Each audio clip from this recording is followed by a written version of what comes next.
Let's start with those fresh sanctions. You have been pushing for more, for the West to up the volume. Have they done it? Is this enough? Well, they did the first wave, which is welcome and helpful, but it sends a strong message to Putin, but it still doesn't stop him. So it means we need more sanctions, we need the second wave, and then probably the third wave, until it gets clear to him that he shouldn't make any step further. But Nord Stream 2 specifically, this is quite significant. It's a big move, and we welcomed this decision by the German government. The United States contributed to this result, but Ukraine has been calling to put the Nord Stream 2 on hold for years, and no one was listening to us. If these sanctions had been imposed earlier, perhaps we wouldn't be having this situation today. You tweeted at 3 o'clock, 3:20 in the morning, hit his economy and cronies, hit more, hit hard, hit now, talking about Putin. For you, what would be enough? For me, it's clear when Russian soldiers withdraw. This is What would be enough in terms of the Western sanctions?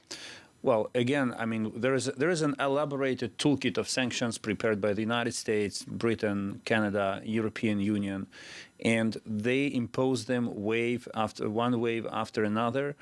I know that some severe financial sanctions are still in the pocket, and we believe they have to be imposed in order to stop Putin. And of course, the nuclear option that everyone is talking about is the disconnection from SWIFT. Exactly. I know there are some doubts, but this is a difficult situation, and a situation like this cannot be fixed without making difficult decisions. So you think they should go as hard as SWIFT, but the blowback will hurt their own economies. Is this something you discuss with foreign leaders? Do you think they're ever going to be prepared to take those repercussions on their own economies themselves? A war between Russia and Ukraine will inflict much more damage on world politics and world economy, because what is at stake now is the existence of the world order as we know it. Russia doesn't only attack Ukraine. Russia is a permanent member of the United Nations Security Council who bears special responsibility for maintenance of peace and security. It attacks another country. If they succeed, it will be a message to everyone that rules do not work anymore and the world will be thrown in chaos. So it's better to pay now to deter that and to prevent that from happening. But this is the fourth time President Putin recognizing Donetsk and Luhansk is the fourth time since the breakup of the Soviet Union he has single-handedly, unilaterally redrawn that map. Sanctions, 2014, the poisoning of Sergei and Yulia Skripal, they haven't worked, have they? No, they did help a lot in 2014 when the economic sanctions were slammed against Russia.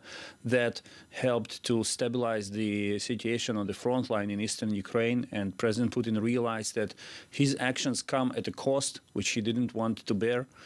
But you're absolutely right. Again, if the world had reacted to Russia's previous aggressions against Georgia, in Moldova, in other parts of the world, in a more resolved way, we wouldn't be sitting here now, because it's impunity that feeds Russia, and this is why he finally has to pay for what he's doing.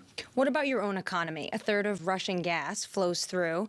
Those flows were kept at a pretty minimum this past year. Are you worried that at some point the Kremlin will cut off those flows that your government gets billions of dollars of transit fees in? Ukraine has always been a reliable transit country for Russian gas to Europe.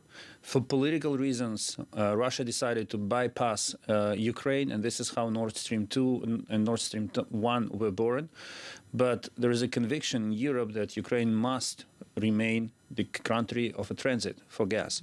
So yes, we make money on it, but Russia makes even more money on selling gas to the European markets. And they still are, even if Nord Stream 2 doesn't ever come to light. I want to move to the diplomacy of this. You sent a letter to Kiev yesterday saying we should cut off diplomatic ties. Ukraine should cut off diplomatic ties from Russia. Will that happen? Well, this issue is now under consideration by the president. We have this instrument in our kind of diplomatic toolkit. I firmly believe that we should have done it in 2014 when Russia annexed Ukrainian Crimea and invaded Donbas. This wasn't done. I don't know what else has to happen for the country to break up diplomatic ties with the aggressor. This doesn't mean, though, that we will shut down our consular presence, because we want our consuls to stay in Russia and to continue providing services to our citizens. But yesterday, standing next to Secretary Blinken, you said Plan A, utilize every tool of diplomacy. Plan B, fight for every inch of land. If you cut off those diplomatic ties, does this mean you're now at Plan B? No, because cutting diplomatic ties does not mean that you cut off communication entirely. It's just a different mode of maintaining a line of contact and talking with each other. It's a diplomatic gesture, a diplomatic decision, but it doesn't mean that we will not be able to speak with each other.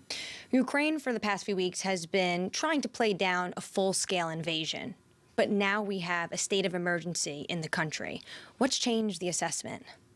The movement of Russian forces closer to the border, their movement inside of the occupied territories, closer to the front line, and of course the decision of President Putin to recognize so-called Donetsk and Lugansk republics as independent countries was a game changer, not only for Ukraine, but for global politics as such.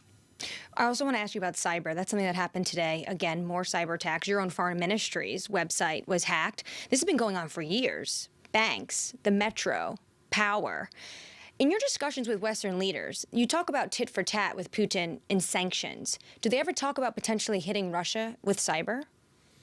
No, I think cyber attack is like nuclear weapon. No one wants to. But two has happened to you in the past week. Yeah, that's what Russia did to us. But we did not receive any proposal about hitting Russia with cyber to retaliate Ukraine, and this is not what we're looking for. But we try to build our own cybersecurity, and we're working closely with the United States and also with the European Union to make our own system stronger. When President Putin recognized Crimea as a separate state, 24 hours later, he annexed it. Do you expect a similar scenario with Donetsk and Luhansk? Not within the next 24 hours.